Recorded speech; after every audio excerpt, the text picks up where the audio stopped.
Welcome to Hey Tabi, the podcast where we talk about the hard things out loud with our actual lips.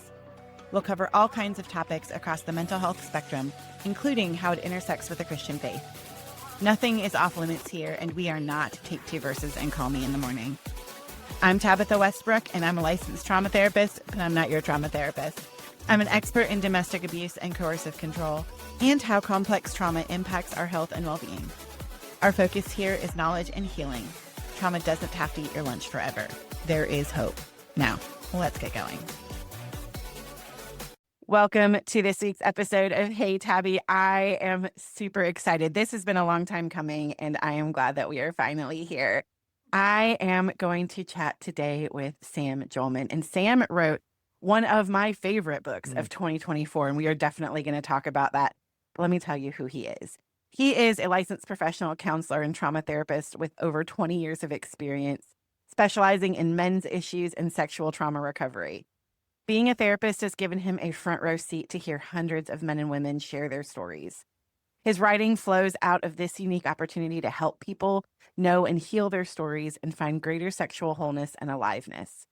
He received his master's in counseling from Reformed Theological Seminary and was further trained in narrative-focused trauma care through the Allender Center at the Seattle School of Theology and Psychology.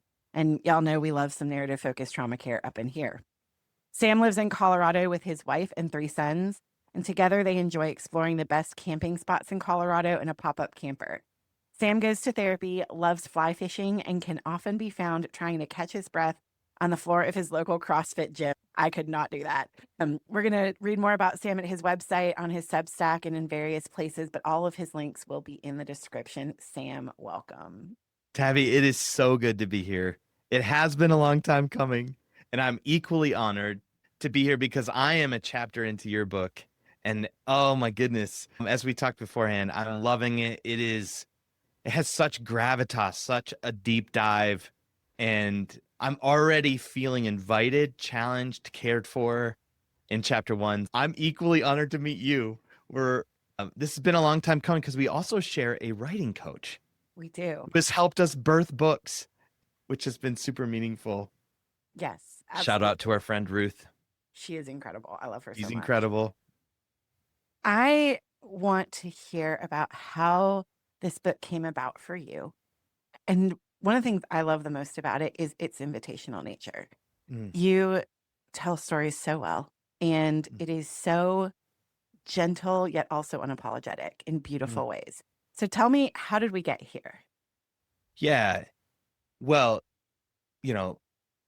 my whole life, right? At some level, I'm writing this book, as we all do as authors to some degree, to ourselves. And so I'm writing this book to my younger self, the young man that didn't get a sex talk. And in all the ways that did not go well in my life, all the ways that I had such a wildly ambivalent relationship with my own sexuality, and in many ways felt like I was set up to believe my sexuality is the enemy and that it is inherently bad and that it's inherently lustful as a man. And I can remember for example, when I met my wife, feeling like she was too attractive and believing like that can't be good because I feel so excited about her. I feel so aroused by her. I feel so attracted to her. That can't be good, right? That's got to be bad because God doesn't do that. And when she said yes and things worked out with her and we had our own journey to getting from that moment of me meeting her to marriage, but it felt like this is too scandalous. And what is that, right? What was that in my story that was driving me away from my sexuality, away from a good expression of it? So that was a moment, right, that inspired me to write this book because I did have a few places where that sexual aliveness was being welcomed and affirmed, primarily through being in a therapist's office, a few pastors, a few guides in my life, mentors, but it was rare and it felt like a lost understanding of how to embody sexuality well. And then it all came to a head at the Me Too movement when, with the whole world, I think, at least the Western world, wrestling with the impact of male sexuality on women and on men as well through this disclosure and connecting to stories of abuse, anywhere from the, what we might call the more daily, quote Hmm. unquote, minor, obviously not minor, catcalling, sexualization of men, right? To outright, sexual trauma and abuse. And there was a question of like, is this just male sexuality? Is it just this broken? Is it just this monstrous? And obviously, being a Christian and knowing this is a creation of God's, there's no way this is it. But what is the vision? How do you embody this well as a man? So, again, trying to speak to that young man, but also then feeling this call to invite men to a greater vision of how do you embody sexuality well? How can it be a gift, not just to you, but to the world? Yes. Yeah. And that is one of the things that I loved about it is that, I think in the church, we language it in a couple of different ways, right? Men are nothing but their lust. This is what purity culture taught us, right? Yes. You can't help it. If you don't have sex every 72 hours, you will explode. And my friend Jason Van Ruler has reminded us all of this. This is my favorite fact of 2024 that I learned. The only mammal that can die if they do not have an orgasm is a female ferret. And that is factually correct. It is my favorite fact of all time at this point. Wow. I did not know that. Yes, it is the best. And I told him I was going to use it in everything, and I do. But like we've distilled our brothers down to nothing Yes. but their lust. Yeah. And that is not what God says about men. He says that Yes. they are image bearers of the living God, just like women. And we've distilled women down to, well, I'm my brother's gatekeeper. And so if I don't dress a certain way, give it up a certain amount of times, whatever, Mhm. and I don't please him sexually, then he is just going to be given over to pornography or affairs. Mhm. And none of that is true. And none of that Yes. is biblical.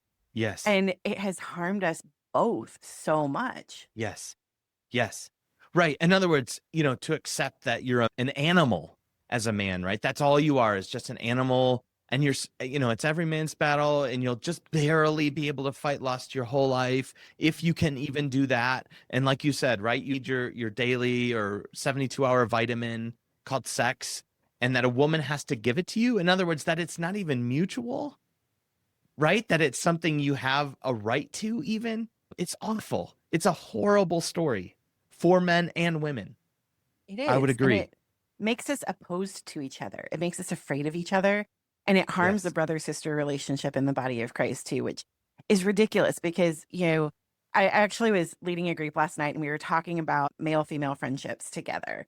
And one of the things that we were talking about is if we are the body, we, men and women, are the body of Christ, Yes. aren't we cutting off half the body if we focus on one to the exclusion of the other? Yes. And that is such a pale version of what God has called us to. And it's such a beautiful version when Yes. we are allowed to flourish. And we were all created sexual beings. Like it is Yes. part of our creation. Yes. Yes. Right. And it's a witness to something, right? Not just for, as you said, the act of sex, Mhm. right? Alone. It is a witness that you are wired for pleasure, right? Research would say you have 8 to 10,000 nerve endings, both men and women, in your genitalia. That's a witness to something, that God wants you to experience pleasure in his good world. You also have 4,000 taste buds, right? And this is a God who wired you for pleasure. That's not a part of the fall. You're meant to enjoy the world. You're meant to enjoy relationship. And yes, including sex itself, but I think it's also that it's a witness to something about God's heart. Our friend Dan Allender would say that love is the giving and receiving of pleasure to the glory of God, which I've loved that definition, that love in itself is a pleasure that we're Yes. meant to experience, not just the act of sex, not just an orgasm or release. Right. There's so much more. And you and I talked a little bit about this before we even started, but I'm actually going to start this part of the conversation with a quote from your book because this is like it's on all of page 26 before I was like, oh my goodness, this is Mm, it right here. And I love the way you say this. And I've used this so often mm, with the guys that I work with who are caught in compulsive sexual behavior because they have been so habituated in such the wrong way and they're using it in a way for comfort. And it's obviously harmful to them, harmful to their spouses. But this is the quote. Authentic sexuality requires a connection to your body and self so that you can tune into your partner. Without sensuality, sexuality does not work. Everything goes wrong. The mechanics require the proper poetics. And I love that, the mechanics and the poetics of sex. The way that you language that is so helpful. You say it becomes about getting an orgasm when we're just looking at the mechanics. I'd venture to say that sexual sin is not about too much desire, but rather too little sensuality. Or as I said in the introduction, too little heart. And I was like, yes, absolutely. So when you really just focus on the practice, the penis and the vagina, then you Yes. lose the heart. Yes. Yes, right. So, I'm borrowing that line from author Esther Perel, where I first got it, which changed my life when I heard it. The Poetics of Sex, right? The mechanics being like how the plumbing works, which is if you got a sex talk, maybe you got that. And again, probably a very basic version of that, which probably left out women's pleasure altogether because it was named a penis and a vagina, not a vulva. Right. And so even there, the setup is already against women. But nevertheless, that's the mechanics, how it fits together, which even that in itself is already a more complex conversation because 85% of couples at some point in their marriage have physical sexual dysfunction, let alone the emotional struggles and relational struggles of intimacy. But Esther Perel talks about the poetics of sex is the realm of desire. What's running the show, right? What's bringing the mechanics together and what's animating it? And as I say in the book, I believe all sexuality lives in a story. It is always telling a story. It's always being driven by a story. It's never just a bodily function like a sneeze or a cough or using the bathroom. It's a function driven by the story you're living, the intimacy you're living, the day you're having, right? As you've named, right? That pull towards comfort and seeing sexuality as an act of comfort, right? And that's where I think we need to begin to ask the question, what's going on in your heart? Not just what's going on in your body. What's driving it? What's animating it? And I love how you talk about desire because for so many people, especially survivors of abuse, desire is a 4-letter word with more than 4 letters because it feels like you're not even allowed. Like, what am I even saying? Especially for women. Yeah. Women are told we're not allowed to desire anything. We're just supposed to Yes. like lay there, which is ridiculous. But, Yes. I think for men, oftentimes desire and consumption have been intertwined and they are not the same. Right. Lust is consumptive. That's where Jesus talks about adultery and lust being the same. And it is not because you want something, it's because you want to consume someone. Yes. And you're using them for your pleasure without any focus on their well-being, their pleasure, their desire, their anything. Yes. And so I say basically that when a man looks at sexuality that way, that they basically are seeing their partner as a blow-up doll with a pulse. Yes. And that is not the way that it was intended. True desire is for connection, not consumption. Yes. Right. Right. I mean, Adam in the Garden of Eden, right? The first person to meet another person naked, Eve, right? While he is also naked, right? The first thing he does is not simply procreate and go for sex. He waxes eloquent in poetry about I've met my person, right? The intimacy that's now possible, the sense of belonging he felt to her. In other words, he starts with all the intimacy he's anticipating with her. You're bone of my bone, you're flesh of my flesh, you're my people, you're my person, right? And when you leave that out, interestingly, as I'm sure you experience in the safety of a counseling office, I have men all the time say to me, I hate sex that's just for sex. Right? But they feel like they have to kind of hide that. Like I had a man who literally does counseling, and I have permission to share this, from the cab of his construction truck on his lunch breaks on the job site. And he says, as a man, I know I'm supposed to always get it up and just be ready to get it up. And that's all I want, right? It's just be always ready. But he said, he was grieving how much he missed romance with his wife Mhm. It had been a season they couldn't date because of life circumstances. They just hadn't had time for that connection. And he said, I think I'm really missing that. I actually want the emotional stuff. Mhm. But again, feeling like he has to confess it like in the secrecy of a counseling office, right? What is this image of masculine sexuality that we've created that all men want is just an orgasm? They just want to get off, right? Food and sex.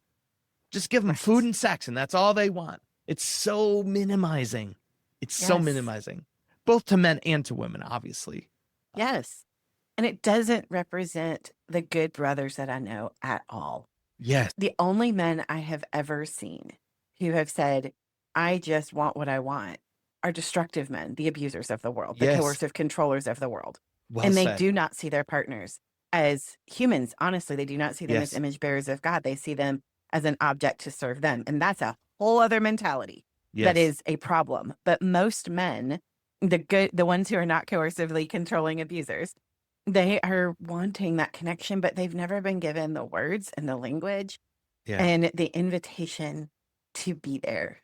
Yeah. And one of the things that I always found fun in couples counseling, I don't get to do it as much anymore, but is I have the power to make grown men cry, apparently. And I'd have wives go, what did you do? Like, I've never seen him cry. And all I did was Yeah. see his heart and Yeah. say, oh, you have such desire. There's this Yeah. tenderness there. And then all of the walls just start to crumble and they're like, you must be piping in tear gas. And I'm like, no, man, you're just seen. You're just seen. Yeah. Yes. Right. Right. And, you know, again, back to what you named, which is the church sets up the vision of men, which is that picture of the abuser, the guy who just wants sex. I think that's well said. Those are the most haunting experiences I've ever had in counseling as well. When I'm sitting across from somebody that's abusive and you get that haunting feeling of you're here to control. You're not here on the same terms as your wife, are you? Mm-mm. You're in this for something more than intimacy. And again, unfortunately, that's often the script the church writes, that men are. And so we become blind, as you named so well, then to seeing that as, no, that's actually an abuser. That's not the image of God in a man. I say often, like, and this feels revolutionary, but it's just truth, that men are equally as capable as women at experiencing emotional connection and attachment. Yes. There's nothing different in a man that prevents him from experiencing healthy emotional attachment and secure attachment. Right. But even that, we're like, what? Really? Men want that stuff? Mm-hmm. Yes. Yes. Absolutely. Men want that stuff all day. That's what I sit with when I sit with men. Yes. And men, when they are invited into a safe space to express it and to Yes. start to get real about it and to start, I call it family of origin rules, right? Like, so the things that we Yes. were maybe grown up with, that grown men don't cry, I mean, this is baseball. There's no crying in baseball, right? From League of Their Uh-huh. Own, that kind of deal. Right. When we invite men into that different place to go, no, like, what does it mean to truly be an image bearer? And Jesus wept, right? My favorite verse in the Bible, super easy Yep. to memorize, but also he already knew he was going to raise Lazarus from the dead. He knew what was coming and he still felt the pain. He Yes. still felt the compassion. He still wept with people. And it wasn't like a sniffle, sniffle. It was wailing. Yes. And Yes. when we invite our brothers into those spaces of be all you were created to be, let's get familiar with those deep places and that deep well within you. Gosh, man, that's where healing takes place. Right. It's almost like if you just tell a man, this is in you, right? Then they feel free to go there finally and admit it.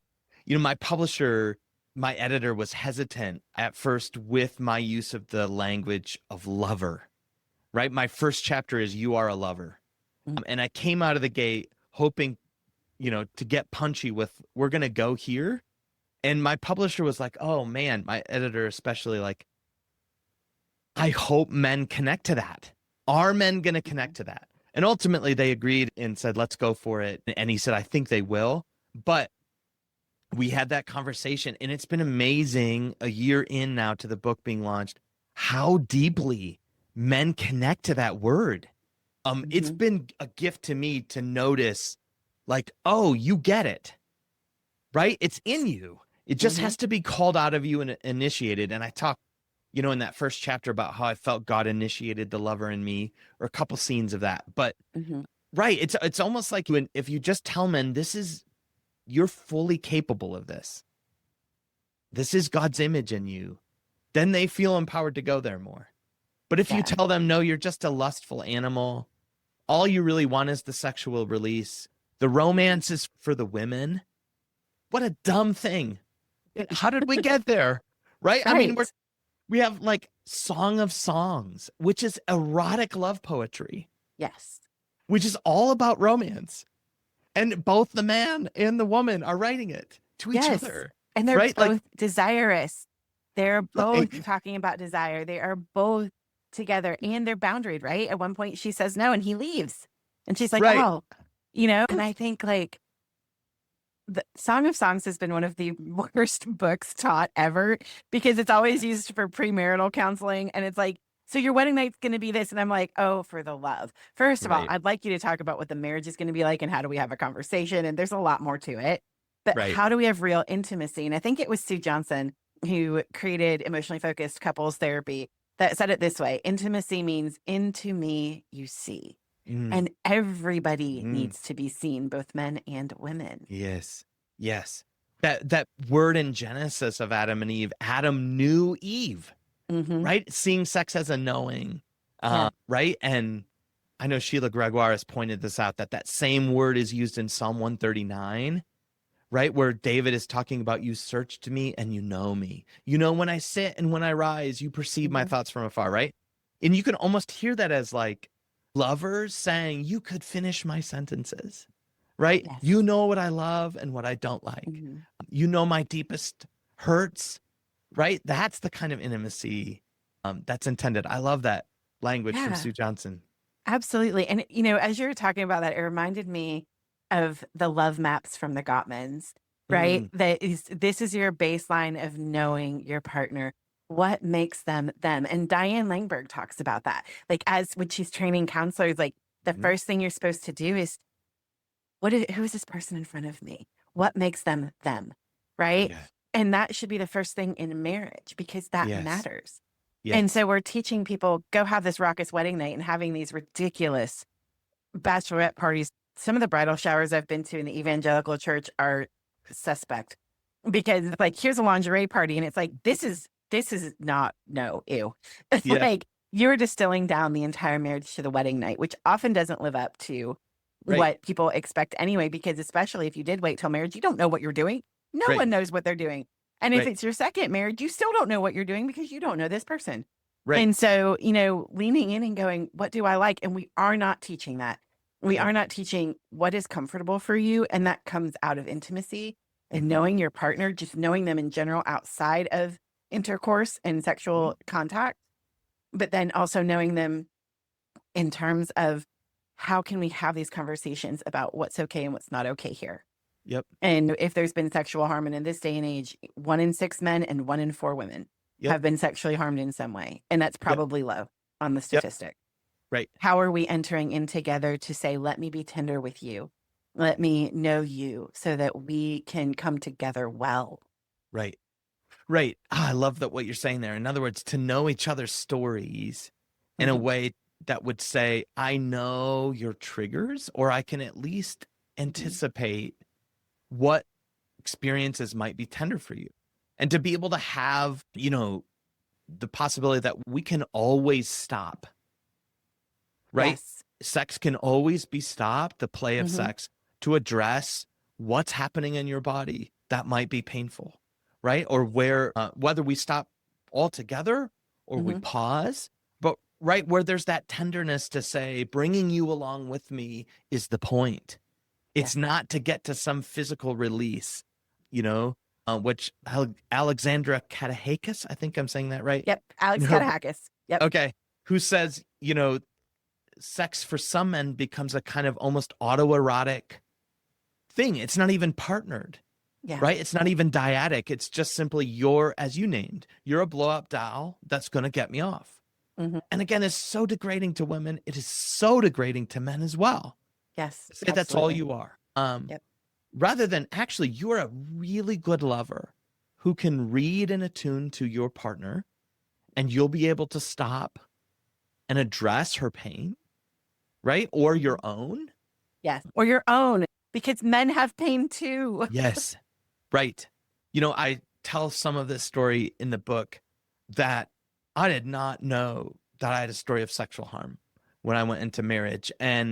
But what I knew is when my wife would initiate intimacy in our first couple of years of marriage, even if it was just affection in the kitchen, like a hug, my whole body would bristle and tighten up, and I would lock up like a board. And she would obviously begin to read my body. Something had changed and I was not enjoying this. And she would back away. And it felt very personally rejecting, understandably. And I remember in our first couple of years of marriage, she said to me, I need you to do something about this. Like, what's going on? And I didn't have an answer. I didn't know what was going on in my body when she would hug me. And again, if I initiated, it was fine, right? Because again, I had power. I felt I had agency. But if she initiated, my body would bristle, and my body was telling my story. Mm-hmm. And so that's, at that point in our intimacy, I went into counseling really with an unknown. I don't know what I'm addressing. I just know my wife experiences this. I love her. I don't know why I'm doing this. Mm-hmm. I enjoy her. And it began my journey into a deeper dive of my own story, my own sexual harm, to begin to understand the symbolism of my trigger, the symbolism of my lockup. So yes, men, you have a story. And I'm not saying you have an overt story of sexual harm, right? Of sexual abuse, but it's highly likely, it's possible, 1 in 6, but men are notoriously less outspoken about their abuse. So it's probably higher. Men tend to take it as, I must have been perverted or I must have been weird. Obviously, women take that as well. Yeah. With that belief, that's how we bury our stories of abuse. But you have stories that have shaped you sexually. There's an ongoing story, and it's probably a silent one. It's probably an unspoken one that's in the subtext. Yes, those stories show up when you try to move towards intimacy. They do. They do. And, as you're talking, I'm thinking about this, that for those of us that did grow up in the evangelical church, or in the church in general, I wonder how much covert sexual abuse or sexual Yes. dysfunction, at the very least, has been languaged just in what men say. And like you had mentioned earlier, the phrase every man's battle, which makes me unnaturally mad because of the book of the same name and the wickedness that I believe that perpetrates.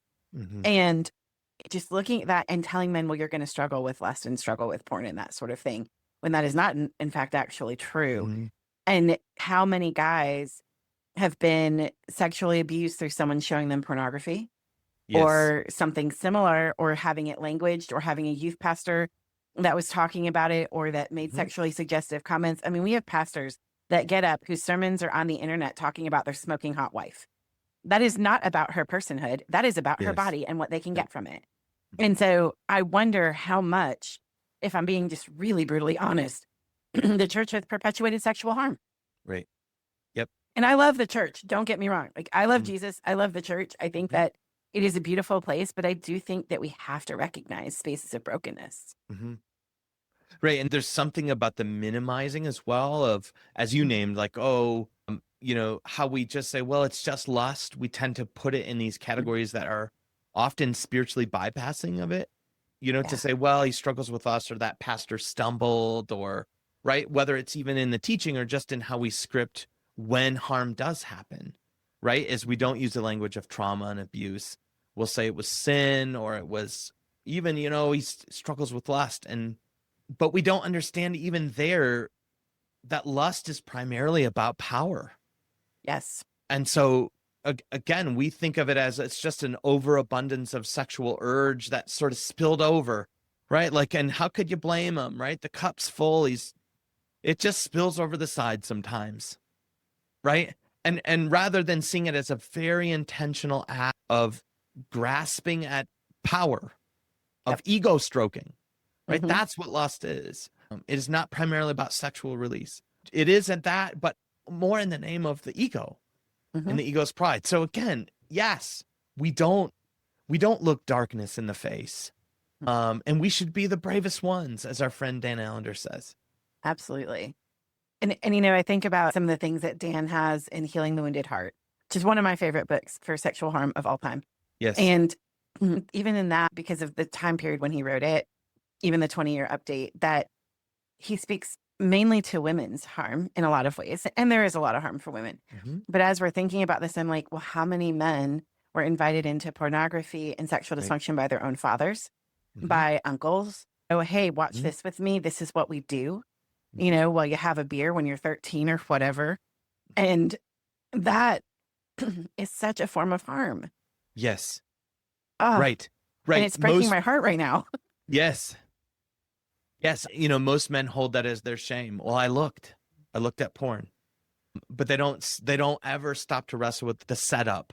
Mm-hmm. It's as you're naming so well, so many men's first experience of pornography is actually a story of sexual abuse, of sexual harm, where you were sexualized by somebody, even if that was quote unquote passively by a father who left his pornography in the garage or in the attic or by his nightstand, right? And this is back in the time of where magazines were more popular, but also including, the kid that says, hey, come look at this on his phone. Yeah. And before you know it, you're watching a scene of sex, of porn, right? Mm-hmm. That's a form of sexualization. Somebody sexualized you. Somebody invited you in without your consent. And you need to be informed to be Mm-hmm. consensual. You also need to be an adult. So again, to say you don't know what you're consenting to if you're under 18. Right. Yeah. You don't.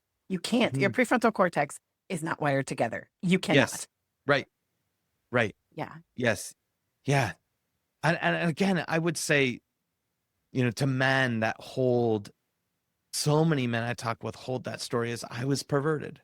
Mm-hmm. I looked, I was curious. And again, feeling the contempt for their own perversion Right. or their own arousal. Right. Yeah. But we're meant to be curious. Mhm. All of these things, desire, curiosity, that you talk about the play of sex in your book, which I adored, especially for so many trauma survivors. We have had play stolen from us in Yes. every realm, including relationships. Yes. And looking at the overall play of sex and going, this is meant to be delightful. This is meant to be delighting. It is Yes. meant to be good. God Yes. created it as good. And, to invite people into that place. And so when you are exposed to something you shouldn't be, and look, man, people who create pornography, their goal is to keep you stuck because that's how they make their money. Let's be honest, follow the dollar. And when we look at that and we go, oh, of course your desire was played upon. Your delight was played upon. Of course it was. And we need to hold the purveyors of porn responsible, not the little boy that looked and was drawn in, especially little boys with trauma. Right. Yep. Right. I had a couple come to me and they have given me permission to share this story. Their 14-year-old son came to them and said, Mom, Dad, I've been struggling with pornography. And they were heartbroken, and thought they had the filters up and everything, right? And he told the story of what happened.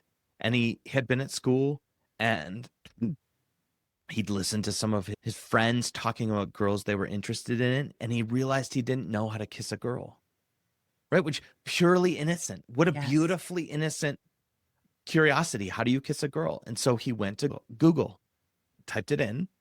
How do you kiss a girl?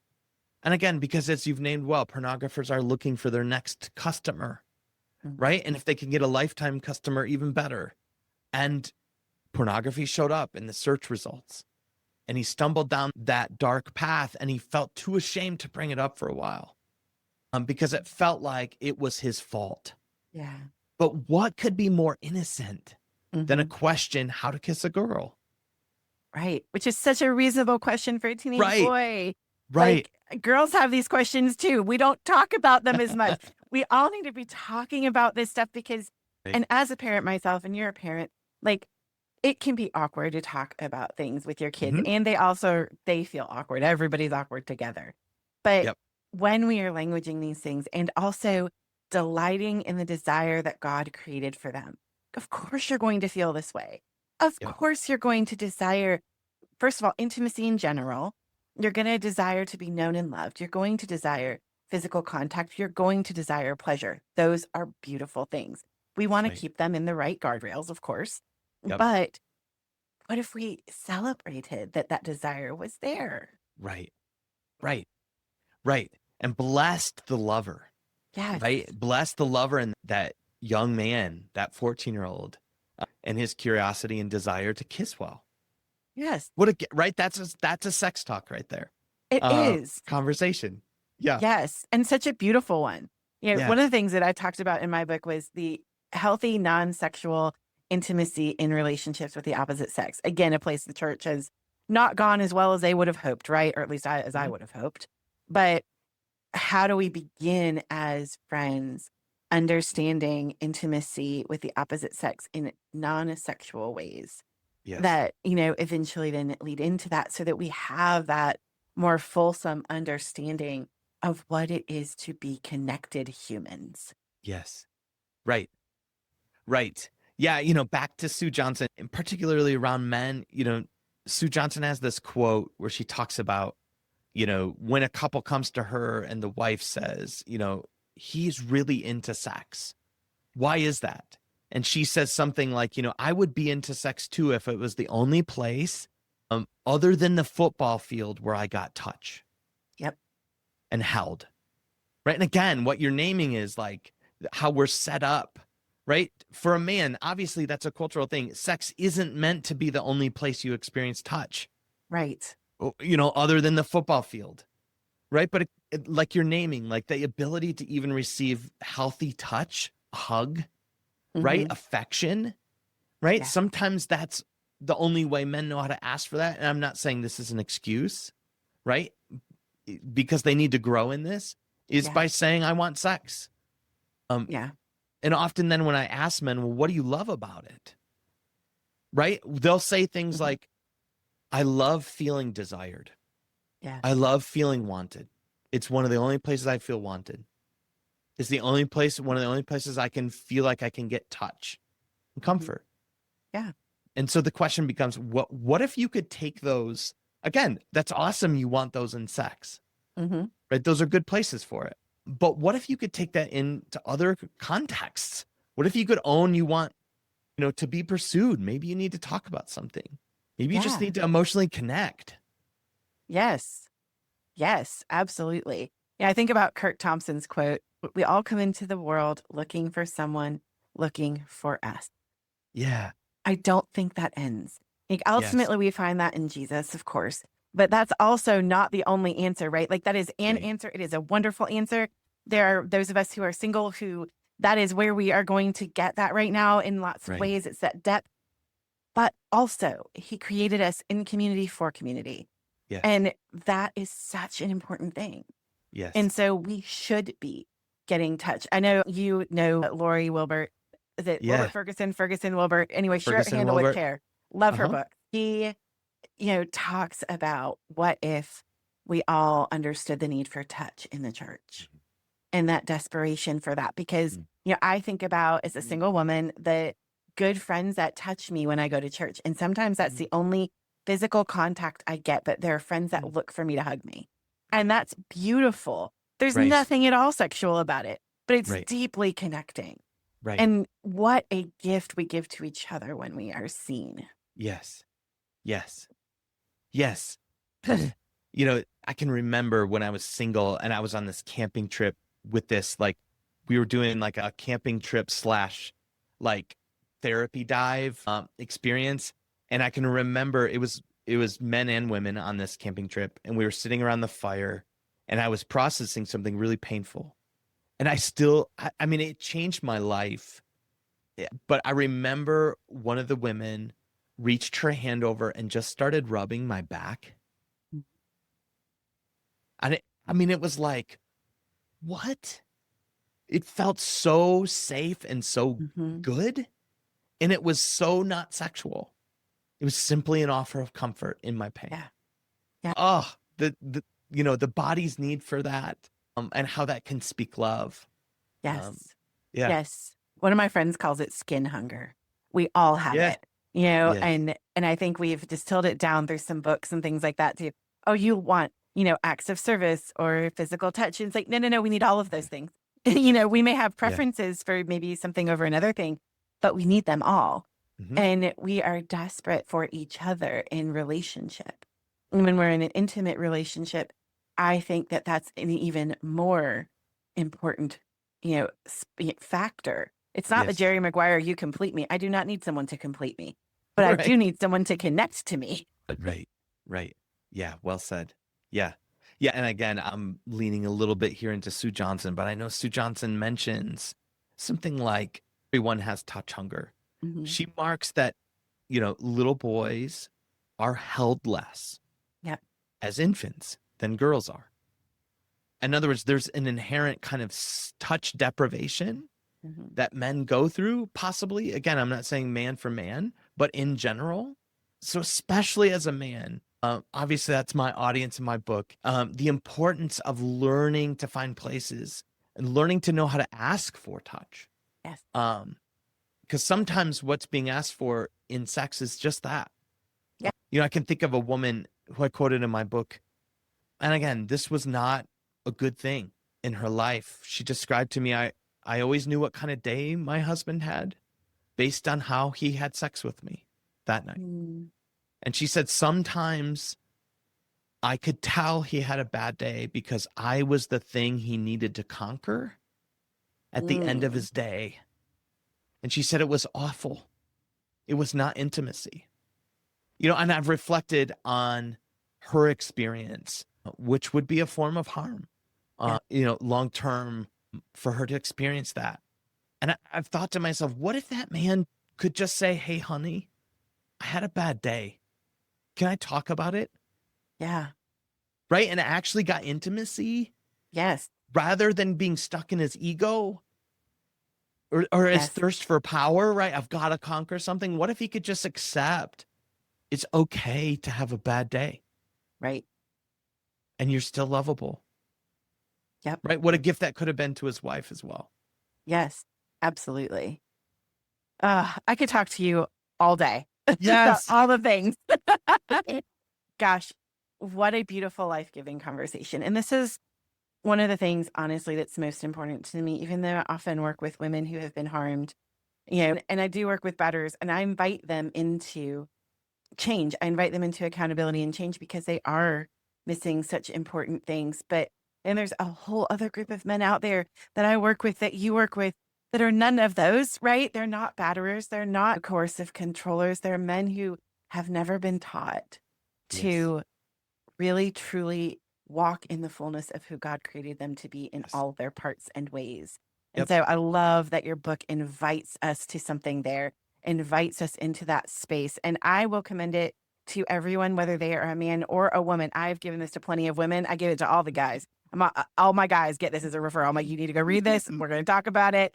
But I'm for so all of my honored. ladies as well, I often encourage reading it because it presents a different picture than maybe they have even heard about men. And it is so beautiful. And so thank you for the book. Thank you for spending time with us here and Mm, for this conversation. And we 100% have to mm, do it again really, really soon. mm. Tabby, I would love that. I've loved this conversation and have loved my journey into your book as well, and would love to come back. It's very, Absolutely. very mutual. Well, thank you so much, Sam. And all of your information will be in the description so people can find you. And thank you for hanging out here again on Hey Tabi. Thanks for joining me for today's episode of Hey Tabi. If you're looking for a resource that I mentioned in the show and you want to check out the show notes, head on over to tabithawestbrook.com/Hey Tabi. That's HEYTABI, and you can grab it there. I look forward to seeing you next time.